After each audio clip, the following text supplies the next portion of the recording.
how we do things. So we get a new job, right? We sold a new client. We've never worked on that client before, and it's a bigger HOA, or maybe it's a big commercial project. Understanding your clients' priorities, their expectations. I think a lot of times where we can get in trouble with a new job. That's usually, and again, all this stuff is ideal because, like you said, oftentimes they get one number. Our kind of process is, I think, very similar. Time constraints make it difficult to do all the time, but if it's and probably not the right way. And so we see that all 50, we're using this 50-hour scenario, but all 50 hours are being consumed week after week after week, but we don't really know how they're spending those 50 hours. The sooner that you can identify an issue, the better. Because like you said, and the sooner we can get through the time consuming stuff on the job, the more time we have available to do those, loyalty gaining, high value things for customers on the job site. And seeing how we can approach that job in an efficient manner, find that critical path that's going to reduce non-productive time as we're working through the property. And that takes time to develop. And it just takes visit after visit on the property to really start to get a good handle on that. It sounds like I need to have a lot of years in the industry, right, to be able to do this, right? Because I got this idea of not just planning, but then follow through on the plan, right? How are we tracking it? All of this is very manual, right, today, right? We haven't really seen technology outside of maybe the takeoffs or the mapping, or the takeoffs on the map, the site map. Other than that, really, it's humans putting their minds to this, and as you mentioned, Chris, getting that map and just making marks on the map on how they want to go around. And then again, the follow through is very manual. I got to go out to the job site to see it. I got to visit the site. I got to go spend maybe a day with the crew and do the best you can. And landscape contractors, landscape management contractors, right? Our ultimate goal is to continue to be profitable, at the target we want. So they become, so they renew year after year. They're out there raving fans, telling their friends and their colleagues, about your operation. That is how you're going to grow your business. So let's dive into the topics. Morning, everyone. Thank you for coming to the webinar here today on Mastery in Landscape Operations. I'm Brian Moore. Some of you, I'm looking at the attendee list. Some of you know me from my days at Aspire, in my years in the landscape industry, over 40 plus years in the industry. And so we're going to be doing a webinar here today on kind of the operations side of the business and how we can leverage our most important asset, and those are our people, how we can do better at planning or work on planning, maybe even go back, dip into estimating a little bit and talk about production factors, and then quality, and obviously profitability. So we're going to cover a lot of areas, and the people that are joining me today are Chris Kaufman from Landcare. He is the Vice President of Process Improvement. Chris has been at Landcare, and I've known Chris for a long, long time now, probably longer than either one of us would like to admit. And so great to have Chris here joining me in this panel. He's got a lot of experience and background in the industry. And then David Grover, you all probably know David Grover. He's the president of the NCLC, and he's done a lot of great things out at Pacific Landscape Management. I've worked with David and his team as well for probably longer than we would both like to admit. David's quite a bit younger guy than I am, so he's been in the business, I believe, about 11 years now, 12 years. And so great to have both Chris and David with their landscape expertise on the call here today. And then last but not least, I have Sashi, who is the co-founder at Space Age Labs. And the exciting part of this webinar is going to be, when we get towards the end of this, Sashi is going to give us a little sneak peek into how AI and technology is going to continue to build and benefit how we are focusing our operations and efficiencies with our labor force. And so we'll get, Sashi will be involved in the discussion, but he'll actually be giving you a little sneak peek into what we're, a little peek under the hood at what we're working on here, and hope to be releasing here in the not too far off future. So let's dive into the topics of kind of this mastery in landscape operations. So I want to start off the discussion, guys, with this idea of kind of strategies out in the field. So we get, let's think about how we do things. So we get a new job, right? We sold a new client. We've never worked on that client before, and it's a bigger HOA, or maybe it's a big commercial project. And it's really been my experience that the way I've handled things in the past, maybe not the right way, is I've kind of just thrown it on the schedule board and said to the crew, all right, you got a new property, go out and handle it. And then hoped they hit hours of efficiency. And probably not the right way. And so I learned a lot about job planning over the years, and how I should do a better job at planning those jobs and walking through those jobs with the crews before I just throw them to the wolves and expect miracles out of them. But I wanted I wanted to let Chris and David talk about maybe what they do when they get a new job, how they plan that new job, what they do maybe as far as walkarounds, et cetera, with project managers, crews, et cetera, so that they're not missing hours from the get-go, but they're taking an efficient look at how to manage this property. So Chris, why don't you kick it off? Why don't you jump in there and kind of let us know over your years and years of experience how you've kind of worked on those things, and maybe even talk about maybe some of the technology that you're currently using. Thanks, Brian. Happy to be here, and happy to kick us off. You know, whenever we're trying to secure a new business, we always approach it with an estimate. At the time when we're estimating it, we're not exactly sure which crew's going to manage it. So we try and put our best foot forward with, you know, what kind of machine's going to be servicing what part of the property. And then, you know, hopefully when the work sells, a crew that has that equipment, you know, has an idea of how many hours we estimated to use each type of piece of equipment. That's usually, and again, all this stuff is ideal because, like you said, oftentimes they get one number, which is you got 50 hours to get this job done.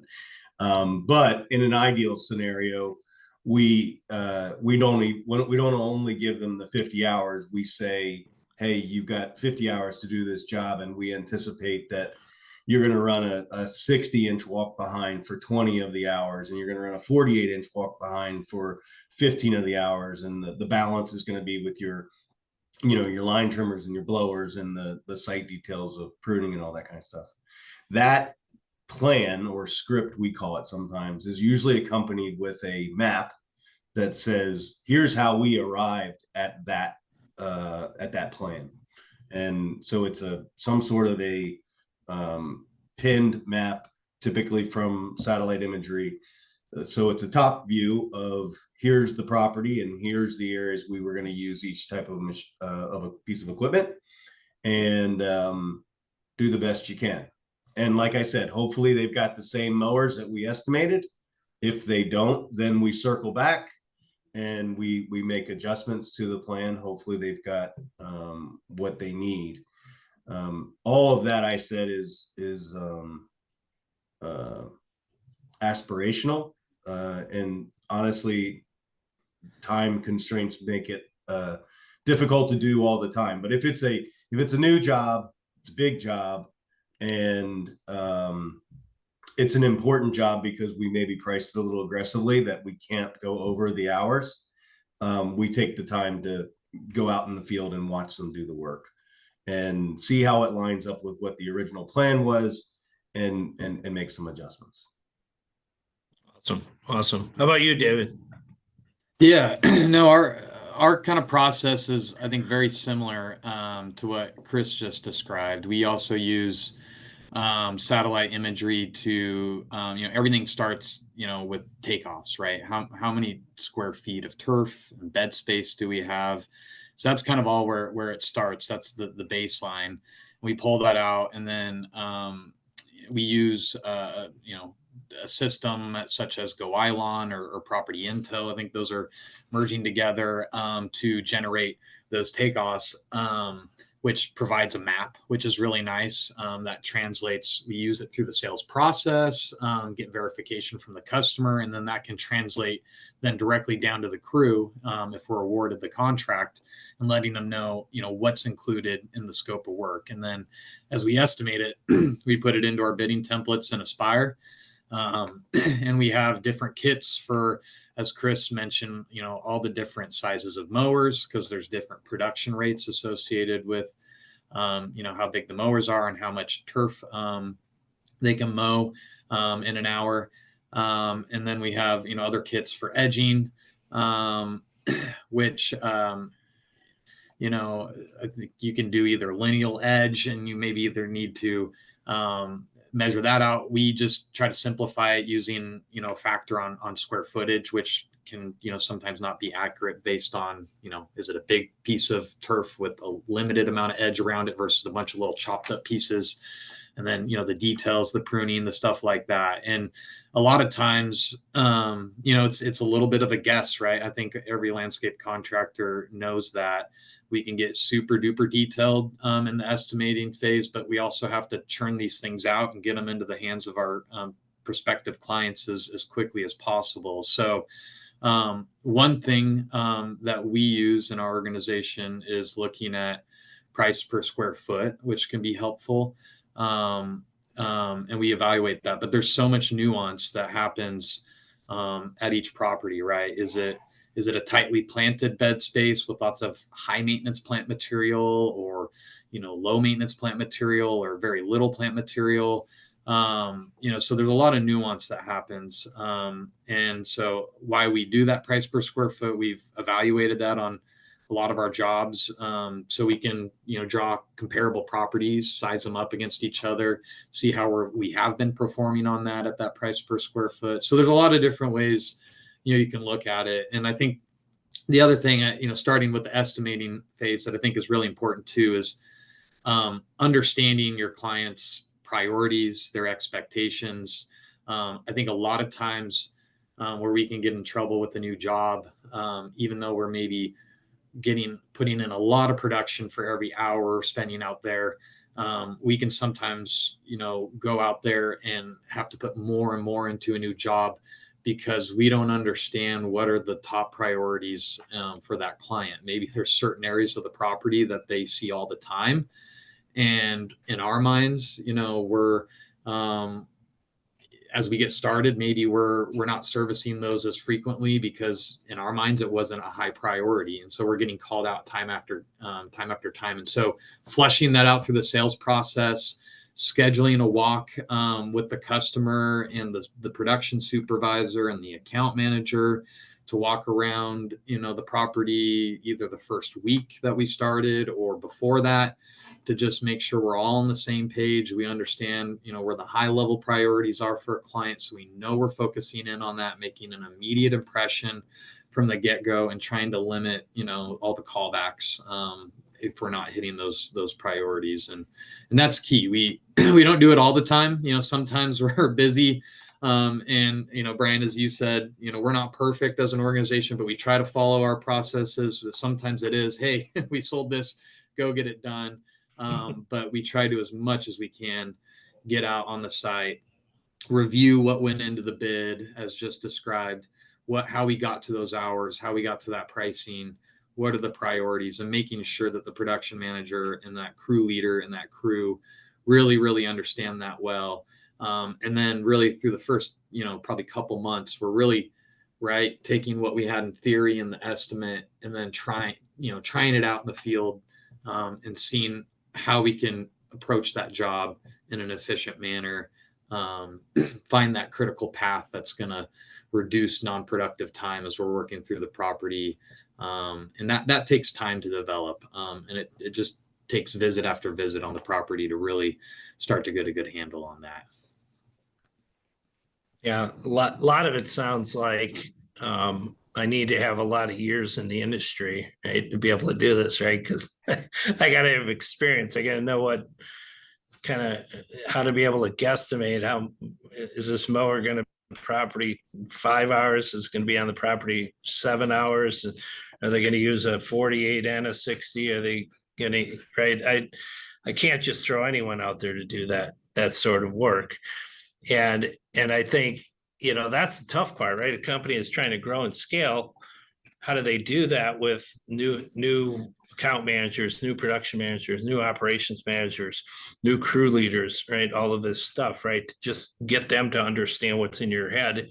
You're knowledgeable, David, Chris, you've been doing this for 100 years, right? We all know we can get out there, look at a property, and we know that there's it's going to take them this long. Well, honestly, it's just a guess, right? And then we just got to go prove that guess, right? And like you mentioned, David, it's 2 months before we really realize that we're becoming efficient on that job. Well, in 2 months on a 50-hour job, I could lose a lot of money in those first 2 months of the job if I'm not producing it properly. What do you think, Chris? Yeah, no, the sooner that you can identify an issue, the better. Because like you said, every hour you go over, you are dipping into eroding your profitability on the job. And likewise, the sooner you realize that there may be an opportunity, because we estimated with one kind of piece of equipment, but we were able to actually fit a bigger one because the crew had it. How quickly can we maximize those efficiency gains by using the bigger machine? And the sooner we do that, the sooner you can spend more of your time doing the high detail operations that really lock in a customer and secure loyalty. So it's not like we're trying to just maximize profitability. I mean, if we've estimated a job, we're trying to maximize what we can give to the customer. And the sooner we can get through the time consuming stuff on the job, the more time we have available to do those, loyalty gaining, high value things for customers on the job site. Yeah, absolutely. David? Well, yeah, I really like Chris's point there of, I don't believe through planning and ganting, or whatever you want to call it, that we're solely just trying to figure out how to pump out as much profit on the bottom line as possible. I mean, that's ultimately a goal as an organization, but really, I think as landscape management contractors, our ultimate goal is to continue to be profitable, at the target we want, but also to make sure our customers continue to renew with us, continue to buy enhancements. And that is gained, I think, through providing value, gaining trust. And I really love Chris's point there of, it's not just about how do we save hours and reap all that on the bottom line. It's about how do we reinvest that time as we find efficiencies to go into our service, create more value for our customers, so they become, so they renew year after year. They're out there raving fans, telling their friends and their colleagues, about your operation. That is how you're going to grow your business and grow it in a sustainable, profitable manner. And so I think that does need to be a focus, not just to save hours to generate more profit, but to provide more value to your customer. That we need to keep that in mind as well to be successful. Yeah. So. Yeah, sometimes when we're job costing, we see that all 50, we're using this 50-hour scenario, but all 50 hours are being consumed week after week after week. but we don't really know how they're spending those 50 hours. And it's not until we get the phone call or drive the site and realize they haven't pulled a weed in weeks. They've been spending all that time mowing and they didn't pull any weeds. They haven't done any pruning.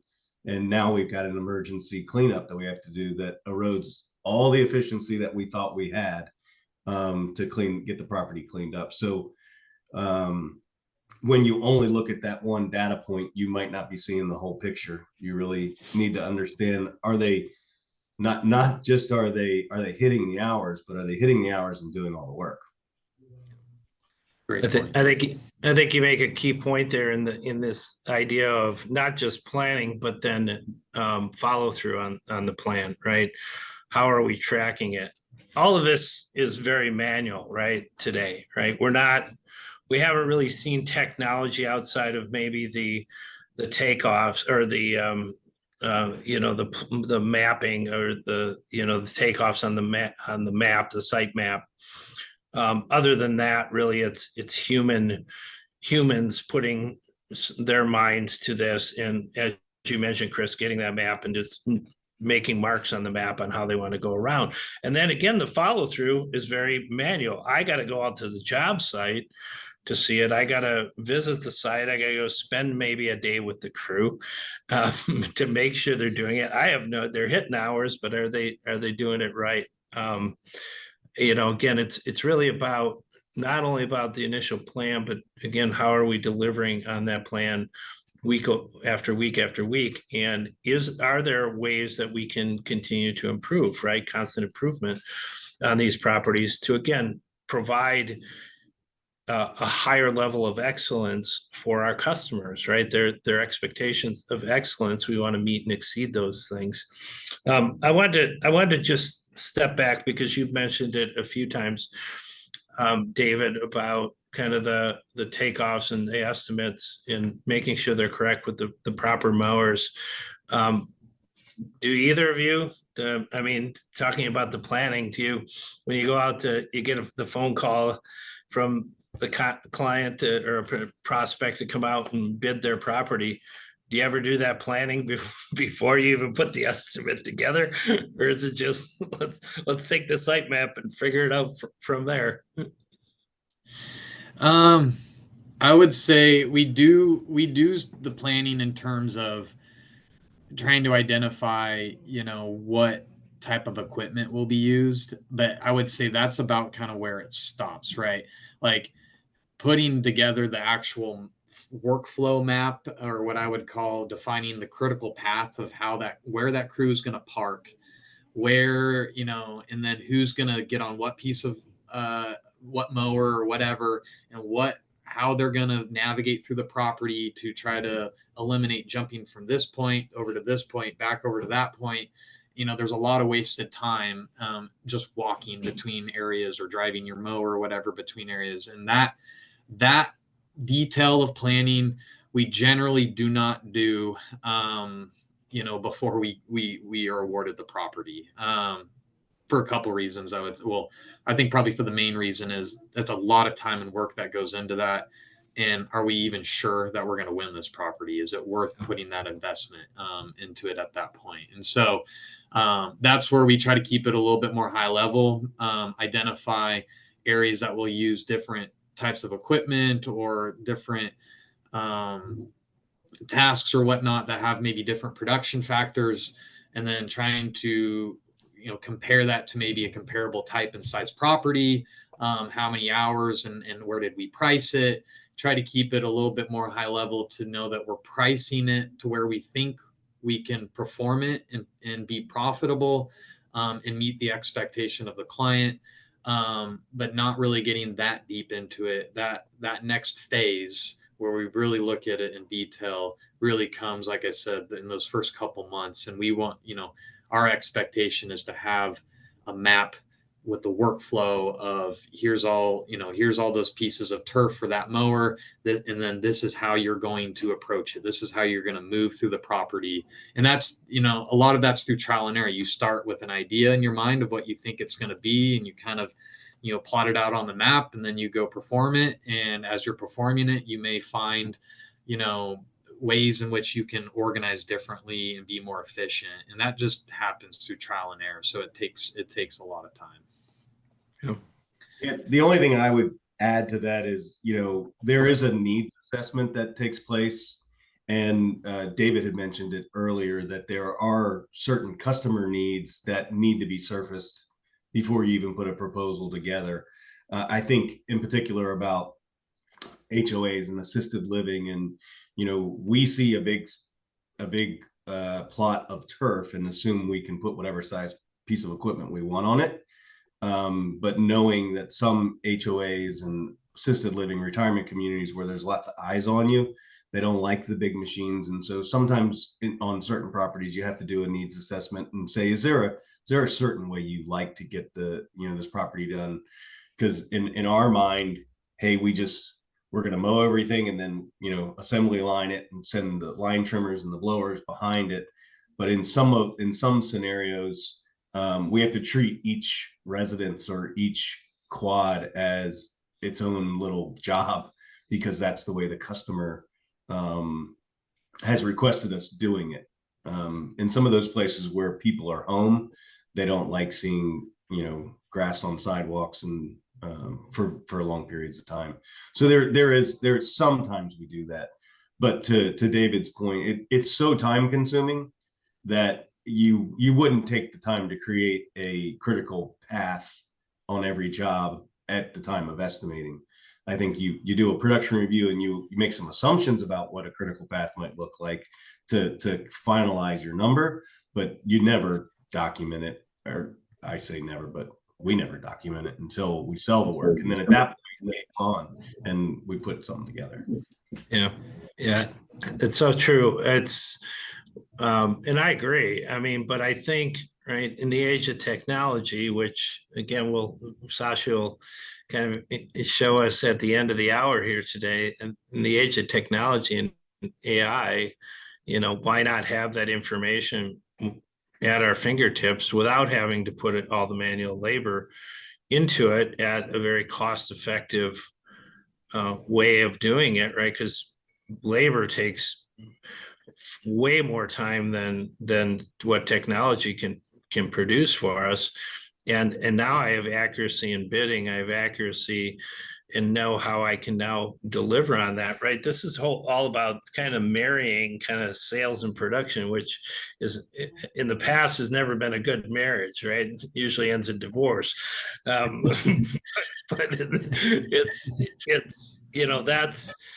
that's kind of what, the idea is, right? Is get out in front of this, get estimating the same thing that production is going to have when they're putting this estimate together. So there's no clash of the titans going on to argue about why this job didn't hit the margins it was supposed to hit, or didn't hit the hours it was supposed to hit. Everyone is going to be on the same page, and account managers are out selling more enhancements because we got, really happy customers, right? All of those good things. Well, Brian, one thing, can I just comment one thing on that? Yeah, because there is this this great negotiation that takes place typically, because when you do an estimate and you measure an area and you're using a production factor that is an average, right?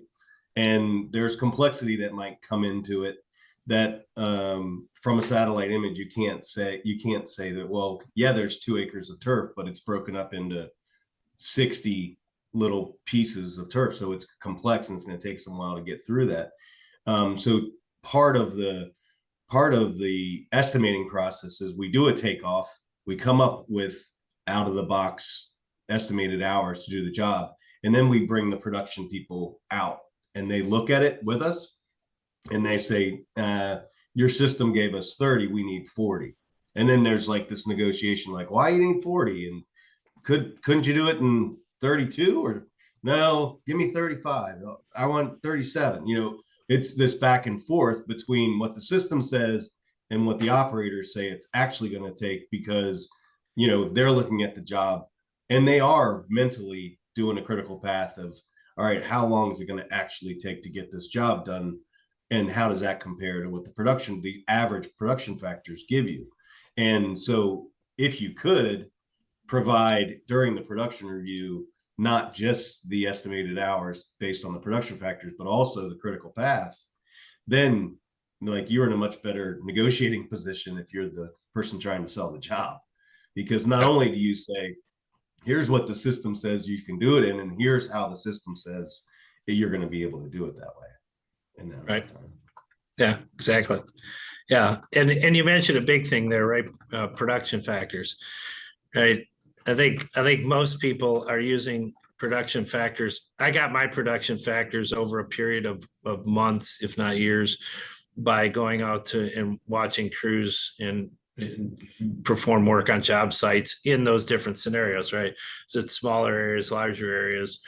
I did everything from installing, patios to retaining walls to I had production factors for everything. But how great would it be to understand what, as a company, what your true production factors were, right? Because technology, if we're showing you how these mowers are moving around the property and we're tracking that information and understanding that data, now I'm also improving upon how I'm estimating from a production factor standpoint, because I know what it takes our crews to use a 21-inch mower on a property with a lot of small areas, or a 36-inch mower, or whatever it might be.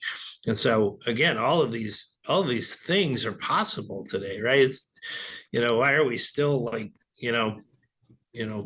carving into a rock with, to get our production factor, right? It seems so simple to be able to produce those things, which is, from my experience of working with so many different custom companies on their estimating setup in their software system. When I come to the idea of production factors, I just get this blank stare, where they just have no idea what, how many hours a 60-inch mower can do, or any of that stuff. And so their guesstimates are usually based upon, again, landscape experience. I've been in the business 30, 40 years. I know exactly how long it takes the crew to mow that property. Well, I'm probably going to be wrong.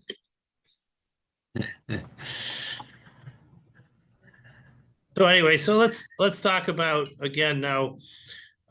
So I think, David, you mentioned Gantt charts. I think a part of this whole idea of planning as well, not only, again, getting back to the estimate and talking about the estimate and production factors, understanding production factors, but again, the idea of going out to a job site is not to just send guys out to a job site, not understanding maybe how they should produce that job site from an equipment standpoint, right?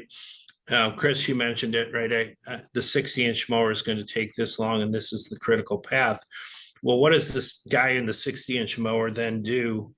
And where does he start his work, either with, soft edging or hard edging or blowing, right? What's his next task in line, kind of that Gantt charting, so to speak, so that when the property's all done, right, everyone is back at the truck at the same time, or relatively close to the same time, and we know that the property's been maintained fully, right? So talk a little bit about that, guys. How do you see that today in your companies? With the crews, and yeah, they're hitting 50 hours, but are they are two guys standing by the truck for 30 minutes waiting for the last guy to finish up string trimming?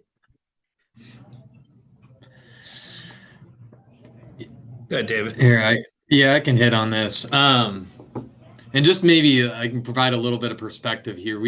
When it comes to defining a critical path map, a workflow map, and then putting a Gantt chart together, we set out to organize all of our properties in this fashion and create, this an actual document, a Gantt chart documented, and a critical path map documented for every one of our properties, probably close to 10 years ago now.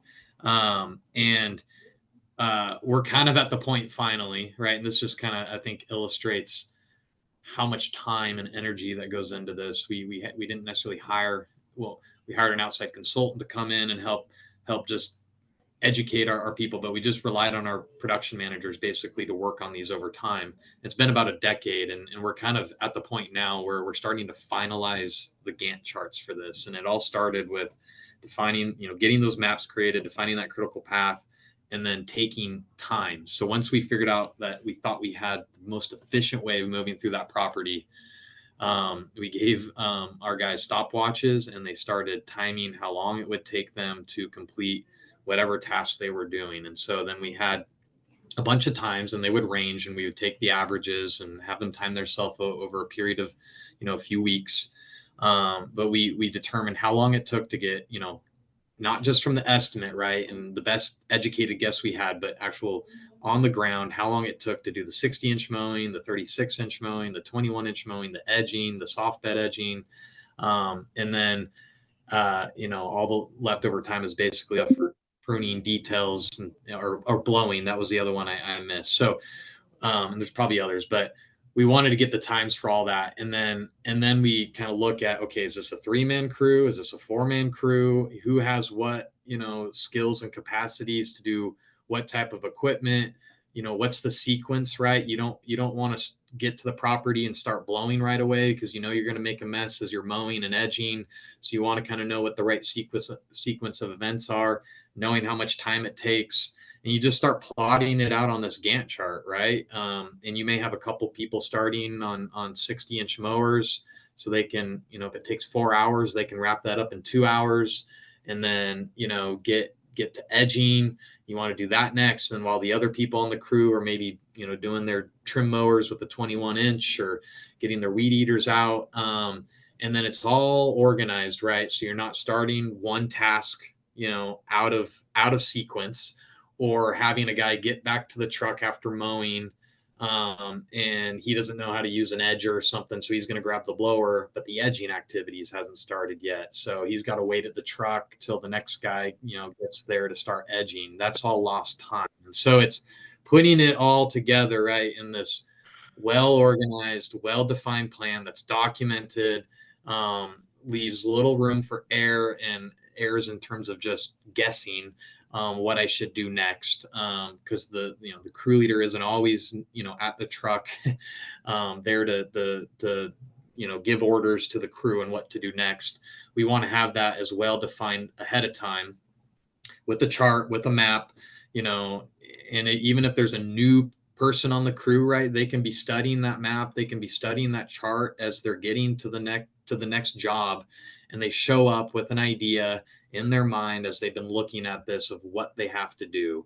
And so it really helps just with consistency, cutting down on that non-productive time. But like I said, we're getting to the point of, as an organization, where we're starting to finalize, this piece. This is the gold that we really get through this efficiency planning. And it's taken a long time to do this on all of our properties.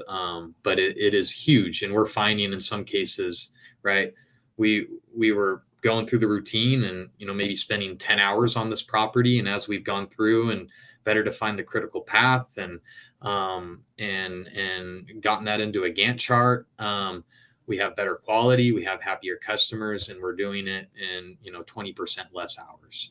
And so we're hitting profitability for our standpoint, and then hitting the expectations out of the park with our customers. And so it's been tremendously valuable, but very, very time consuming. Yeah, I would say David's way more disciplined than I've been over the years. To have a script like that for every one of the jobs would take a really long time. And I applaud him for making that effort and for pulling it off. I mean, I try and do it with basic principles of, hey, the goal would be for everyone to finish at the same time. It's not working when the cleanest plot is where the trailer is, because the guys got back, or the guys and gals got back they didn't have anything to do, so they started pulling the weeds around the trailer, but the rest of the property like was full of weeds. And so typically what we try and over time, like go deep on a couple of jobs and instill some discipline on a handful of jobs so that they can carry that on to the balance of their jobs, but doing the detail first, understanding that, hey, as we watch you do this job, it seems to work out that you have a handful of people waiting at the trailer for a half hour or so. Once you've identified that such a scenario exists, flip it around and start on the next trip doing some details before they start their first task and that sort of thing. So again, it's the same principle, but we try and like really study a handful of jobs and hope that learning and those principles then carry on to the other jobs as the supervisors become more competent and better leaders of their crew. We have never attempted to document a script for every one of the jobs, but what we'll do is we'll invest a bunch of time with each supervisor on a handful of their jobs and then hope that, those principles carry over. Yeah. If it was easier, we'd probably do more, but Yeah, I was just gonna say that, right? Yeah, on large Right. properties, your value and benefit goes up because the ability for inefficiencies to compound, with more people on the crew, larger area, right? You get way more value out of doing that on a larger, and then it's just time consuming. Does it make sense to do it on all your medium and small to medium sized jobs? I guess that's a question we all have to ask ourselves and hope that maybe technology or AI can help solve that. I don't know. Yeah, I think it'll be exciting here in a few minutes when we let Sashi loose and I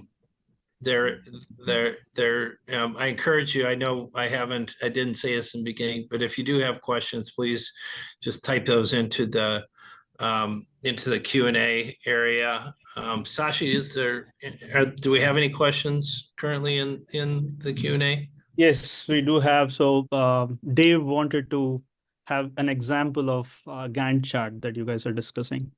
So what we mean by a Gantt chart in the operations world. Yeah. Go ahead, Dave. You want to take it? Provide an example of a Gantt chart? Yeah, just give them a kind of a breakdown of what you're using as far So, as yeah, basically, it'd be so much easier to show one. But basically, what we do is we have and we develop these within Excel. And basically, at a high level, right? If I were to you've got a line or a row for each crew member, and kind of on the columns, it's maybe in 15, 30 minute or an hour increments, or however you want to do it. And so it's showing by color, right? If I'm the crew leader, I'm at the top of that Gantt chart, and there'll be maybe a green bar that signifies, this is 60-inch mowing, and it's showing your time on the property, right? Like, okay, I'm maybe going to spend an hour doing 60-inch mowing, and then the next thing is another color, maybe it's edging, and it's organized that way for each crew member. So you go down a row, and it's the next crew member, and so on and so forth. And so it's organizing what they're going to do, and how long they're going to be doing that, and the sequence that they're going to be doing it on that property. And the idea is you're doing them in the right sequence. So when you finish up your one task and you get to the truck, you know what you're going to do. You don't have to ask your crew leader, and you're not getting ahead of the rest of the crew in terms of what needs to happen. And then the other key piece to it, right, and it's mentioned here, is that you're all kind of finishing your activities at the end. So when you all kind of get back to the truck at the end of the day, there's not someone getting back there an hour earlier and is just pulling weeds around the truck indiscriminately. It's better than maybe just standing there, on your phone. But the whole idea is you're organizing it so you're being productive, and you get back to the truck at about the same time, so you can move on to your job. So that, in a nutshell, is what a Gantt chart. And hopefully I did a decent job explaining it to give you a visual of what. Yeah. Anyway, I'll be showing one part of part of the demo. Yeah. David, I have a question for you. So you were mentioning that we have estimates before we start a project, and we production also follow up on extending those hours because the actual hours could be more. So you also measure the total operational hours during actual production time, right? So you use softwares like check-in, check-outs, how much time the crew takes to complete the job, though you might not have visibility on how much time they've spent on each service type.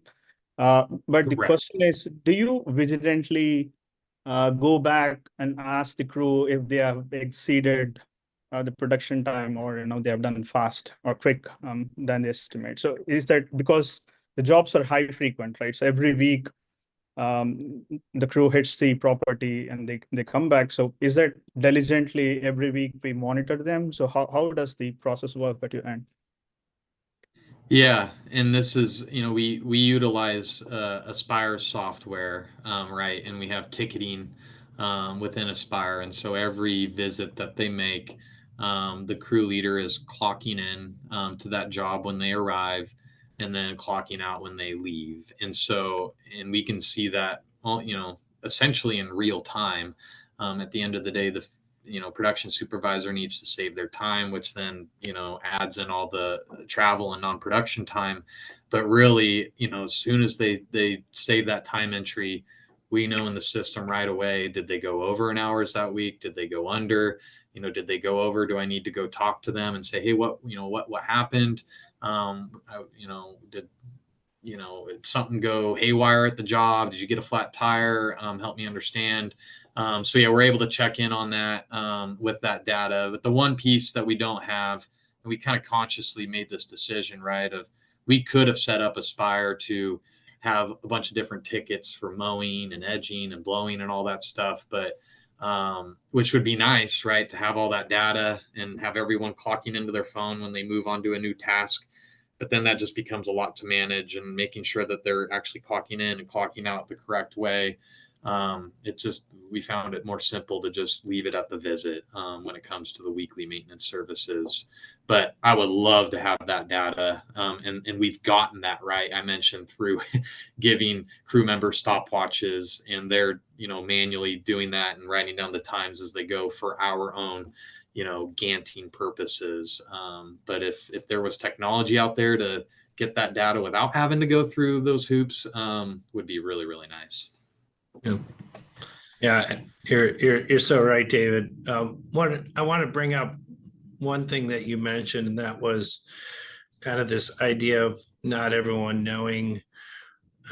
Maybe if I get back to the truck, I don't know how to run an edge, or I don't know how to run a string trimmer. And again, I think one thing I don't want to lose sight of in what we're talking about here is how to use these tools for training, right? Again, training is the biggest piece, because we're constantly seeing turnover in our industry, and especially at the crew level. And when you get new people out to the job site, right? How do I inform them? How do I train them?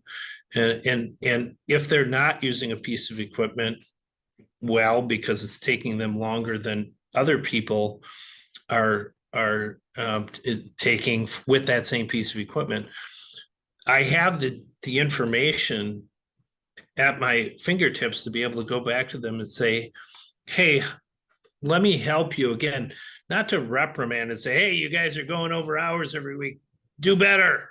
What the heck's wrong with you, right? But to use that tool to say, let's go back. It's my fault they're not doing the property well. Let me take this, what I learned from them servicing this site and from what we tried to produce, and go out there and train them better. I know, Chris, you've always been about process improvement and training and working with the crews. And I think this is really something that is a tool that, right, brings you, we need to improve on something, right? Constant improvement, lean management, all those different things. I mean, how do you see this being able to help you with improving, again, your training methods maybe within the organization? Well, it's always, job costing is going to tell you there's a problem, but it doesn't tell you what the problem is. And these tools would help hone in on like where there is it an orchestration of how the work's getting done that's the problem? Is it a skill set problem, or is it an estimate problem? And it's normally, and when I say scripting, I say that's leadership. In the absence of leadership, you need some sort of a process. If you don't have a process, you have to have solid leadership. But it's how do you orchestrate how the work's getting done, and then if it's getting orchestrated well, but the time that it should take to get a task done is taking a lot longer, then it's more of a skill set issue. And then if the orchestration is being done well and the competency is there, it could very well just be an estimating problem. Like when we put the estimate together, we were just ambitious and thought that we could get it done faster. And so being able to know that sooner rather than later would just save some time, because in the absence of that visibility, it takes observation, and observation takes time. Yeah, excellent point. David, anything else to add there? Yeah, no, I don't know if I have necessarily anything else to add there, but when it comes to that training, I think Chris really hit it really well. But yeah, I agree. Right. It's trying to hone in on where is the issue, where are we falling behind, and is it a training issue? Is it or yeah, did we bid it wrong? And sometimes it's hard to really tell unless you go out there, right, and do the painstaking, time-consuming thing of actually watching the crew perform their tasks. And so being able to get that data, maybe hone in a little bit on where it is, so you're not wasting hours and hours doing that, and go look specifically at where it seems to be, and then you can observe and make that determination. So yeah, I think Chris hit it. Excellent. Yeah. I know we've mentioned, I want to give Sashi enough time to give you guys a little taste of what we're talking about here when we keep mentioning how technology might be able to improve this. But I just wanted to just kind of do a little summary here, right? I think the idea of this is, right, we've all worked hard at providing consistency at our customers' properties, consistent way of bidding so that we can be scalable. And I think, we've mentioned quality a few times, right? This whole training aspect and the right piece of equipment. Chris mentioned needs assessment, right? I think that's huge, right? Because again, it goes all into the planning, right? I think there's technology is just a part of it. I still need Chris's and David's input to say, from that needs assessment, to say, here's what the piece of equipment we're going to use, as opposed to just letting the technology decide what piece of equipment to use, right? Because it can do that too, but I can say, no, the needs assessment says, in order to provide the highest level of quality and excellence to my customer, they want me running this piece of equipment, and they don't want me here during these times of the day. And I think, again, if we're consistent on our properties, I always found this, right? Mrs. Jones at the HOA was always sitting in front of the window because she knew we were coming by at 10:03 every day. When we weren't there at 10:03, she was up in arms because I was going to disturb her bridge club because we were an hour late that day. Mowing next to her property with the big 60-inch mower, as Chris was mentioning. They don't like doing that. So I think, again, all of this is about, right, how do we constantly improve our companies? How do we continue to improve upon what we're delivering to our clients? And then ultimately, I think we've all mentioned it at one point or another on the call, right? We're going to drive profits, right, to our bottom line, because we're making the best use of, again, that most valuable asset, and those are our people, right? And doing so in a way that we're educated, right? We have the right data to go out and show them this. And so I'm gonna turn this over to you, Sashi, because again, I want to give you the time to jump in here and kind of wet everyone's whistle on what we're working on. Perfect. Thank you. So thanks for all the insights. I think now it makes a lot of sense for us to say what we have to say. So I think all narrows down to optimal performance, right? So what we are trying to achieve is operations with optimal performance. Again, the objective is profitability to the company. So again, technology is just a tool. It's going to enable us to do our job much better, much effective. We can use our time wise. So that's all about technology. Technology is not going to change the way that you're operating. It's again mindset.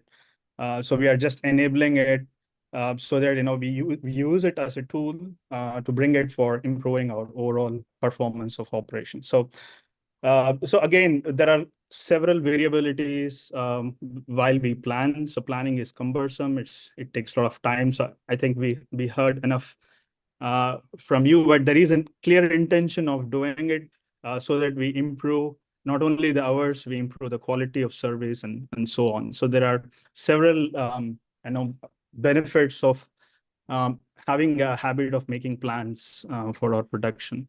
So what we know today is, I think the reach of technology is takeoffs. We have maps, beautiful maps. The maps give a clear boundary of the serviceable areas. We call them polygons. Then we have measurements. How much area is turf? How much area or how many miles is the edges and so on. So based on that, we use Excel or any other calculator. Just know the serviceable area, multiply with the production rates of any given equipment, then we come up with a value that we take it as an estimate. And also we add our little bit of experience there and we improve it. But how if we have to do it much more detail and if we have to scale it for larger properties, for larger crew size, so how we can scale it, because it's cumbersome, it takes a lot of time and effort. People have to walk down the property. There are a lot of variabilities that we know. So some of the variabilities that I've listed here are like, obviously the size and area of those boundaries are going to change. The crew sizes are going to change. Equipments that we use, they're going to change for sure. And the services that we offer to the customers, the combination of services per visit is going to change because we have some high frequency jobs, low frequency jobs, and so on. And even to the nitty-gritty of where we park our truck and from where we start our job, right? So small things goes exponential in planning. And of course, production factors make a bigger impact. So the property might be of a different difficulty. It might have a lot of slopes or it might have a lot of hindrances around. So the production rates factors are going to continuously change. So there are a lot of variabilities that we are bringing in. And it's not a straightforward calculation like how we do it. It's not just a simple math where we take the area and multiply with the production factor and get a time estimate out of it. So that's exactly where the technology is going to help us here, is going to rescue here from the situation. So here is an example where we are estimating, okay, for performing a mowing job, it's going to take 3 hours, and for edging, soft edging and hard edging, it's going to take 1 hour and 38 minutes respectively. So this is the approach that we have taken is very scientific, considering all the variables that's possible for influencing this production time. So what we are doing is essentially we are considering where exactly the truck is going to be parked. And we are also considering the distance each crew member are going to travel within the property, right? So they have a path of motion that they need to create. So from the time they parked their vehicle, they have to start doing their services. So here for this example, we have taken 4 different crew members performing mowing, edging, soft edging and hard edging and so on. So how do we orchestrate them so that they take the critical path and they accomplish their job? So here we are not just considering the area that they have to complete a service. We're also considering the transit times. They're going to hop from one island to other island, one island to other island, and probably they will go back to the truck to replace their equipment. If they are finished with say Patrick has finished with hard edging and he is free, then he can actually go and do mowing if we have a spare mower on board, right? So this is more about what Chris was mentioning, balancing the crew, how we're going to load balance this crew. So making sure that we don't have any idle crew member there waiting for the rest of the crew to complete the job, right? So how do we orchestrate them in a wise manner? And also, how do we make them move, navigate within the property effectively and efficiently? So that's where this tool comes into play, where with a simple click, we run complicated algorithms, geospatial algorithms to understand the distance that the crew has to travel. Considering the production rates and the transit time within the property. So I'm not talking the transit time from the shop to the property. We're talking about moving within the property. And that gives a more detailed outlook on how much time individuals are going to take, considering all the overheads they have to put on. So this will be more scientific, and there is no guesswork here. So we are not doing any green thumb rules. So we are making it more scientific and benchmarking, right? So again, this can be challenged. So we are enabling this tool as a stepping stone. So where we can come up with a base plan, going very scientific. And on top of this, we also enable the production supervisors to add their tinge of experience. So if they feel that, no, I need to include something else here, probably I need to use a different equipment in this particular polygon.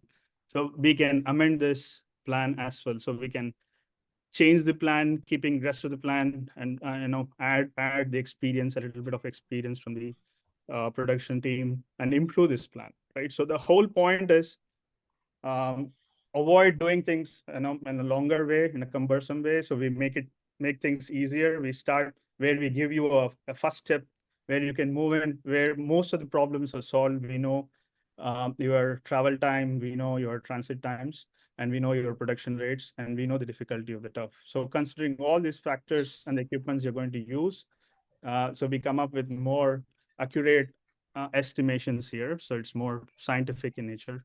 So, and also we come up with this kind of animations, which gives the critical path of motion for individual crew members. So this could reflect as a trainable data set. So if you want to train a new crew, so if say a new crew has come or there is a change in management or whatever, so if you want to translate this information to the crew members on a regular basis as a training module. So end of the day, all these are data sets. So I think better leadership can be performed, better orchestration can be performed as a management if we have rich data with us.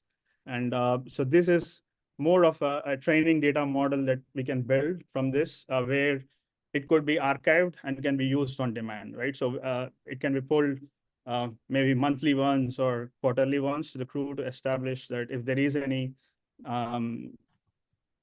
delta from actual production, expected production and actual production, then we can use these training modules to improve the crew's performance. So this is one side of the story where we are talking about planning for the crew. So if we make this as a habit, it's going to be, we're going to reap a lot of benefits out of it, which you guys discussed very much elaborately. I appreciate that. And I think where we are moving next is the intelligence part. So how do we know that crew is hitting the plan? How do we know that we are achieving what we are supposed to achieve? So I think that is also a critical thing we are trying to solve. What we are trying to do is we are trying to onboard the crew with Internet of Things, like sensors. So these sensors, these are wearable devices. It will be integral part of the crew where we capture their motion. So the primary objective of capturing their motion is mapping their activity within a property. So exactly we know how much time they spent on a mower, how much time they used an edger, or how much time they used a blower in a property, and what is the path of motion they took to complete this job. So this gives more visibility, more data, and it's real time. So this helps us to happily compare what we planned and what's actually happening and what could be the causes for this. And it could be, there'll be seasonal impacts, the season or the weather impacts or the efficiency impacts, whatever it is. So it will be very evident, and it is data driven. So the insights are going to help us improve the overall operations, obviously, right? So this kind of granular visibility is going to help us do a comparison on what we thought is supposed to be and what's actually happening and where we can improve, right? So this is more about benchmarking your production rates, benchmarking your crew motion, path of motion, and understanding the criticality of the property and the time the crew spends, right? So this is a sample of our crew intel. This is actual path of motion created by the crew on the ground. So we capture them. So we overlay this as a map data, where we also summarize. We say what was the total area, how much time they took to complete this job, how much time of moving they did, how much time of edging they did. So we need more accurate feedback from the crew. So we source the data through our West. West has wearable technology where we get the geolocations as well as their path of motion that they create, right? So we captured that in real time and we give insight. So we capture every frequency. So say this week, 3 days, they're going to a property, we capture the data and we can close the ticket and we can move on to the next week, again, capture the same data and see how they're performing week on week and how good or deviating they are from the plan, what we need to do to improve. So again, as I said, just to summarize, this crew planning and crew intel are going to be two sides of the coin. So it's complementary. So we need to plan, of course, that's the habit part. And we need to also make sure we have enough data to ensure that we are achieving what we are supposed to achieve. So again, the objective is profitability. It's not about reducing the number of hours the crew is spending on the ground. It's more about the quality the crew is achieving, the efficiency at which we are performing the job and how best we can do, right? So I think concerning the time, we passed 1 hour. So I'm doing a shortcut here. So if you have any questions or if you want to summarize, Brian, you can summarize it. Yeah, no, I appreciate that, Sashi. And again, we gave you guys a little taste. I know we showed turf, but we actually have it to where we can tell you the 60-inch mower, the 48-inch mower. You tell us what's on your crew. We're going to tell you how long each piece of equipment should be running on that property, including blowing, right? We'll be able to, we're going to continue to build and add more things to that. So, but I think for me, and I think for David, because David was excited when I asked him on this webinar, because unfortunately David's gone through the painstaking process of doing a lot of this manually. And now I said, we could do this for you through technology, right? So for me, it's very exciting. Technology is always exciting in our industry because I think we're a little bit behind in technology, and I think it's crazy exciting to see things like this coming into our industry. Wouldn't you say, David? Oh, yeah, 100%. I'm very excited about this. And Sashi, I know we haven't talked a whole lot about your program here, but I'm very interested in talking more with you. Yeah. So I'd like to thank everyone. David, Chris, thank you for your time. Everyone that joined us today, Sashi, at the Peek Under the Hood. Keep your eyes out. We will be, as we're getting further here, along with our development of the product, we will be releasing little snippets out to LinkedIn to get you guys excited and involved. And so looking forward to another one of these webinars to, again, give you guys a little more, another taste of what's to come. So thanks again, all. Take care. Have a great day. Thank you. Thank you very much. Thank you. Thanks, everybody.